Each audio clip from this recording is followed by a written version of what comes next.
राम का नाम है, मंदिर की घंटी है, हेट म्यूजिक के धंधे में सक्सेस की गारंटी है। हेलो नमस्कार, आई एम श्योर आप सभी ने ये वीडियो तो देखा ही होगा ना। जो न बोले जय श्री राम, भेज दो उसको कब्रिस्तान। जो न बोले जय श्री राम। जलवे हैं आजकल इन गानों के, जलसों से लेके शादियों तक और पहाड़ों से लेके वादियों तक बज रहे हैं ये। इस पॉपुलैरिटी का सीक्रेट जानने के लिए हमने इन गानों पे पूरी पीएचडी कर डाली। तो पेश एक खिदमत है हेट म्यूजिक की भगवा फैक्ट्री और उनके अनमोल रतन।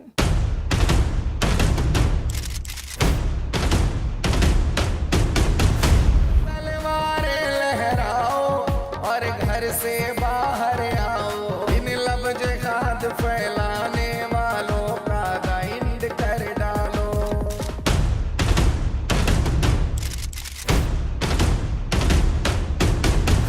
ये हिंदू का है हिंदुस्तान, जाओ पाकिस्तान। ये हिंदू का है हिंदुस्तान, जाओ पाकिस्तान।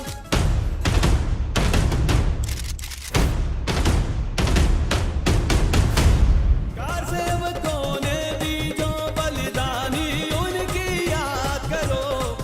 वाह वाह वाह, सुनकर जिसका खून ना खोला, खून नहीं वो पानी है। पिछले कुछ महीनों में इन आर्टिस्ट के गाने जमकर पॉपुलर हुए हैं, रिकॉर्ड ब्रेकिंग व्यूज भी आए हैं। तो इस हेट म्यूजिक की शानदार सक्सेस स्टोरी जानने के लिए हमने इन आर्टिस्ट से बात की। अयोध्या राम की है, राम का ही मंदिर बनवाए। आप संदीप आचार्य से आपकी बात हो रही है। हाँ जी। गाना आप ये हिंदूवादी गाने आप गाते हुए जितने सिंगरों को देख रही हैं, 150, 200, 500, ये सब हमको कॉपी कर रहे हैं। 5-7 साल पहले मैंने ही शुरू किया था ये। Now why are we saying they're popular? आप संदीप आचार्य के YouTube चैनल को देखिए। उनके पास 43,000 सब्सक्राइबर्स से भी ज्यादा है, लेकिन उनके गानों के व्यूज हजारों से लाखों तक जाते हैं। So naturally we wanted to get to know them. Why these lyrics? What was the motivation? और इतनी नफरत फैलाना कब से पॉपुलर होने लगा? और तो और इन सिंगर्स पे हेट स्पीच का एक भी इल्जाम नहीं है। No FIR, nothing.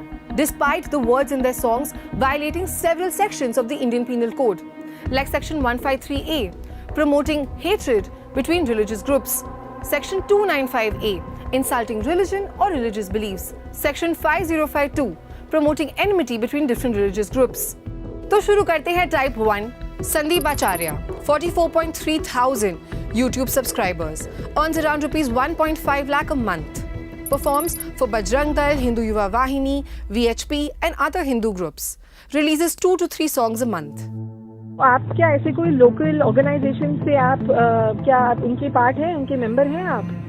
जी, हिंदू युवा वाहिनी संगठन है जो योगी जी का, उस संगठन का जिला सांस्कृतिक प्रकोष्ठ का मैं अध्यक्ष हूँ, संगीत का। तो विधायक सांसद से ज्यादा लाइक और व्यू मिल जाते हैं, क्या करने के लिए राजनीति करेंगे।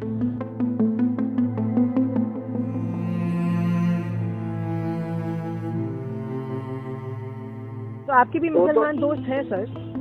नहीं, मुस्लिम हमारे दोस्त एक भी नहीं है। जब से मैं पैदा हुआ हूँ एक भी मुस्लिम दोस्त नहीं।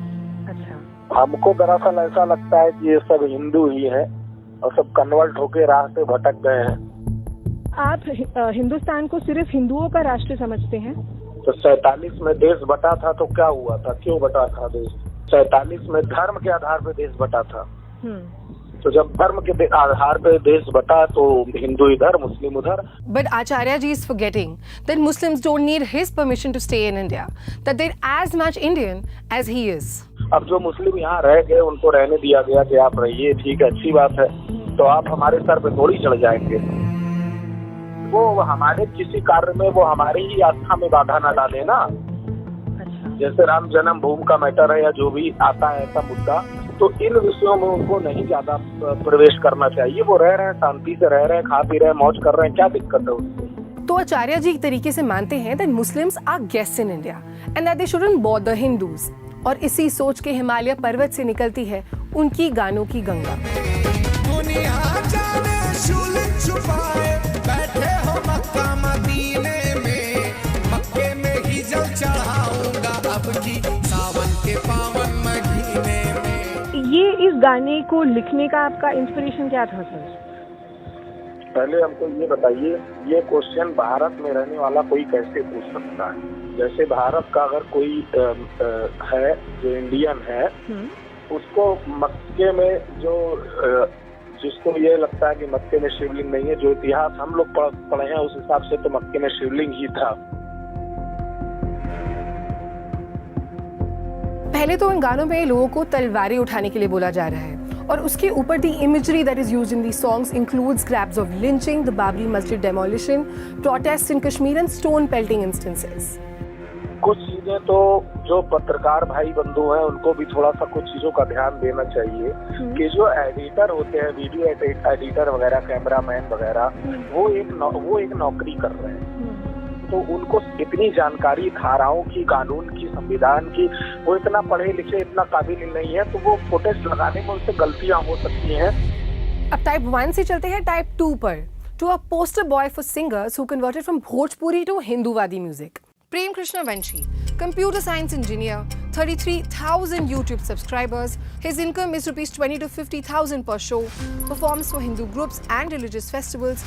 Releases 5 to 7 songs every month. मैं पहले भोजपुरी गाने गाता था। जब मैं हिंदुत्व के प्रति मेरा लगाव हुआ, मैंने देखा कि जब लोग सच्ची बात करते हैं, अपने धर्म के प्रति बात करते हैं, तो लोगों को दबाया जाता है। तो इस तरीके से मैंने हिंदूवादी गीत गाना शुरू किए। मैंने अपने धर्म को और अपने सनातन धर्म को जगाने के लिए हिंदूवादी गीत गाना शुरू कर दिया। प्रेम ने हमें बार बार बोलने की कोशिश की that he was best friends with Muslims, लेकिन जनाब की जुबान में ऐसी नफासत है जो मुसलमानों से मोहब्बत के दावे का पर्दाफाश कर देती है।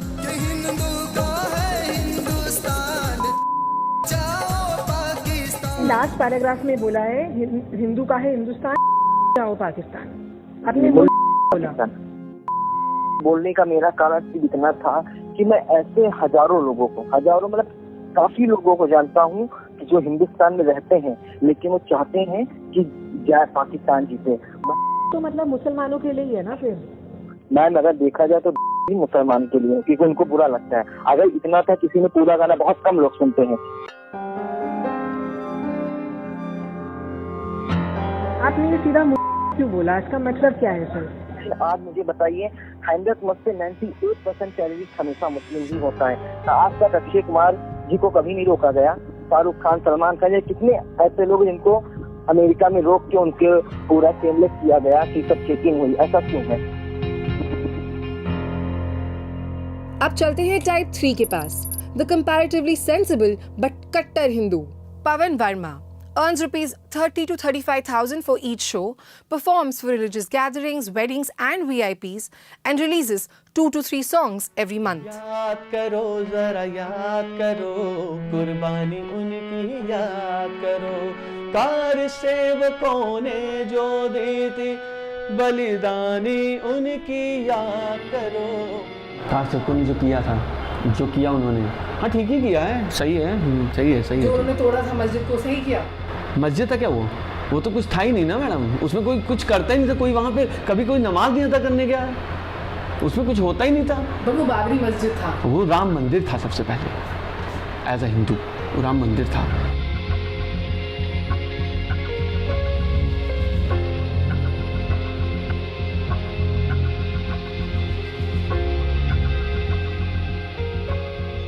कार सेवक वाला गाना कहाँ है वो? अरे मैडम वो गाना तो चला गया, अब तो डिलीट हो गया वो सब गाने जो हैं। बड़ा मुझे लगता था कि क्या बोलते हैं वो गाना जो है लोगों को दिक्कत दे सकता है, और मैं नहीं चाहता कि मेरे किसी गाने से किसी को कोई दिक्कत हो, तो हम लोगों ने कहा इसको हटा दो भाई, लोगों के मन में कोई भी गलत चीज़ नहीं आनी चाहिए। बड़ा ऊँचे ऊँचे रखे थे हमने उसके लिए, खूब लंबी लंबी करके रखी थी, हमने कहा था अच्छे से गाना बनाएंगे। हम तो आपके सामने सिर्फ 3 अनमोल रतन लाए हैं, लेकिन इंटरनेट का समुंदर तो ऐसे मोतियों से भरा पड़ा हुआ है। दिक्कत ये है कि पुलिस बेफिक्र है। Ideally, it is the job of the Law and Order Department to regulate content online, especially videos that receive thousands and millions of views and deliberately promote enmity at the excuse of entertainment.